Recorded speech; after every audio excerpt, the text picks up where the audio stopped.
영혼의 쉼터를 찾아오신 여러분을 축복하며 환영하며 사랑합니다. 오늘은 하나님이 사용하시는 택한 그릇이라는 말씀을 통하여서 은혜 나누는 시간 되기를 원합니다. 사도행전 9장 15절 주께서 이르시되 가라, 이 사람은 내 이름을 이방인과 임금들과 이스라엘 자손들에게 전하기 위하여 택한 나의 그릇이라. 아멘. 하나님은 정말 예상 밖의 사람을 선택하십니다. 이 본문의 말씀은 하나님께서 사울을 두고 하신 말씀입니다. 사울은 어떤 사람이었습니까? 교회를 핍박하던 사람, 예수 믿는 사람을 잡아 가두는 그리스도인을 죽이는 일에 앞장섰던 사람입니다. 그런데 하나님은 그 사람을 향해서 내가 택한 나의 그릇이다라고 말씀하십니다. 우리 가정에도 저도 친정은 천주교입니다. 그래서 우리 친척에서 이제 신부님도 계시고 하시지만 저는 저만 개종을 한 거죠. 그래서 저는 큰딸로 태어나서 우리 할아버지가 저를 딸이라고 하여서 엄청 핍박을 했습니다. 쟤는 아무데도 쓸 데도 없을 거야. 쟤는 그냥 울든지 말든지 내비두라. 그러면서 이제 저쪽으로 태어나자마자 저쪽으로 밀어놓고 그렇게 하셨다고 합니다. 그러나 하나님은 저를 개종시키셔서 기독교로 바꾸게 하시고 또 주의 종으로 저를 택하였습니다. 우리는 보통 이렇게 생각을 합니다. 저 사람은 절대 변하지 않을 거야. 저 사람은 하나님이 쓰시기도 힘들 거야. 어려울 거야. 하지만 하나님은 우리가 이렇게 판단하고 비판하고 또 포기한 사람을 선택하시는 하나님이십니다. 여러분, 성경은 분명히 말을 하죠. 하나님의 선택은 사람의 과거가 아니라 하나님의 계획에 달려 있습니다. 그래서 하나님은 핍박자를 사도로 바꾸셨습니다. 이것이 하나님의 은혜가 아니고 무엇이겠습니까? 여러분들 절대 여러분들 안에서 모든 걸 포기하지 마세요. 내가 주님 앞에 붙어 있기만 하면, 내가 간절히 찾고 찾는 자에게 내가 만나리라고 하신 주님의 말씀대로 우리가 주님 앞에 나아가서 순종할 때 주님은 반드시 우리를 택하여 쓰신다는 사실을 아시기 바랍니다. 하나님이 쓰시는 사람은 그릇입니다. 그릇.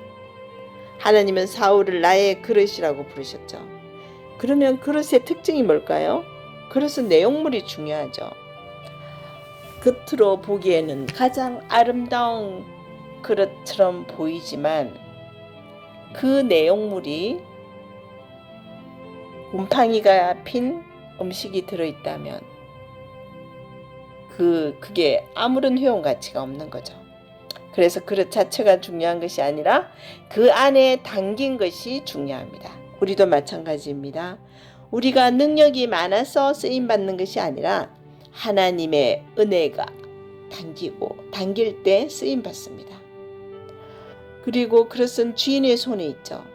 내 마음대로 움직이지 않아요. 그릇은 주인이 사용하는 대로 쓰입니다. 우리의 신앙도 마찬가지입니다. 하나님이 사용하시는 사람은 자기 계획보다 하나님의 뜻에 따라서 순종하고 그 순종에 따라서 살아가는 사람, 이것이 중요하죠. 그릇은 깨끗해야 되겠죠. 또 아무리 좋은 그릇이라도 들어오면 사용할 수가 없습니다. 그래서 하나님은 먼저 사울을 변화시켰습니다. 교만해서 겸손으로, 핍박해서 복음 전도자로, 자기 의에서 하나님의 은혜로 바꾸셨습니다. 변화시키셨습니다. 우리도 변화될 수가 있습니다. 여러분, 절대 포기하지 마세요. 믿음을. 신앙생활 지금 멈추고 계신가요? 절대 포기하지 마세요. 다시 돌아가세요. 여호와께로. 하나님은 목적을 가지고 우리를 선택하십니다. 하나님은 사울을 선택한 이유를 분명히 말씀하셨죠. 내 이름을 전하게 하려 함이라. 그 대상이 누구입니까? 이방인, 임금들, 이스라엘 자손들. 실제로 사도 바울은 수많은 선교 여행을 하고 여러 교회를 세웠지만 신약에 또 성경에 많은 서신서를 기록했습니다. 그러나 하나님은 목적 없이 사람을 부르지 않으십니다. 절대로.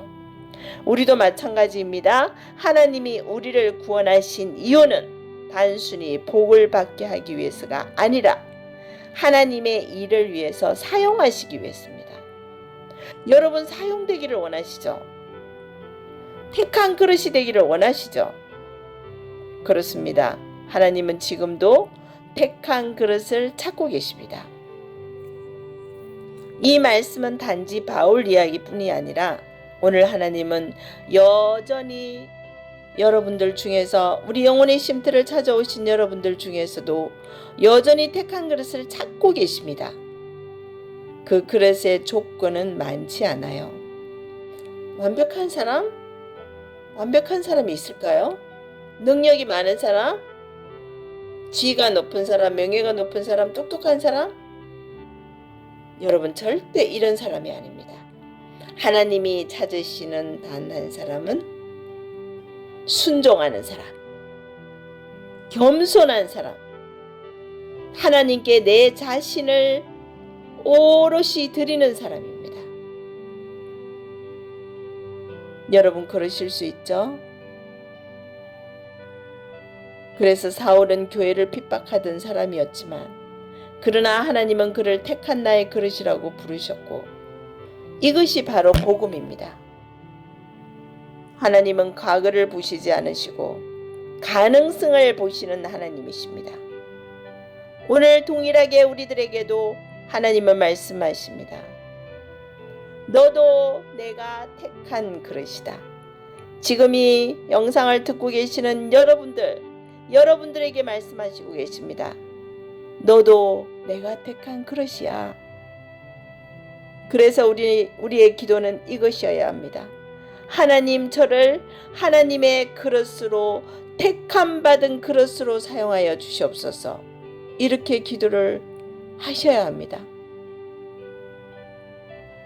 여러분 택한 그릇이 되기 위해서 오늘도 택함을 받은 자가 되기 위해서는 지금 하는 이 기도문을 잘 들어보시고 여러분들 내면 안에 나는 정말 하나님이 택한 사람인가?